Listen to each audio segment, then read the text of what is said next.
माननीय पंतप्रधान मोदीजींनी 30 लाख घरं प्रधानमंत्री आवास योजनेत राज्यात मंजूर केले आहे। या 30 लाख घरांना माननीय देवेंद्रजींनी 5 ब्रास मोफत वाढू द्या असा निर्णय घेतला।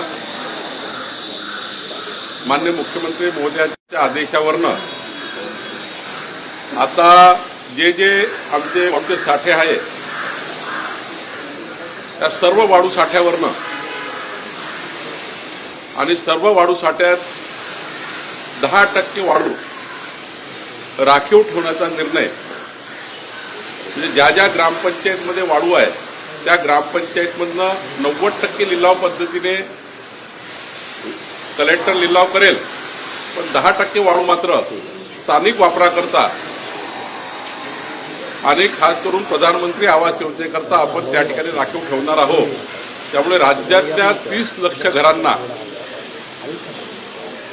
मोफत विना रॉयल्टी प्रधानमंत्री आवास योजनेच्या घरांना वाढू मिळणार आहे।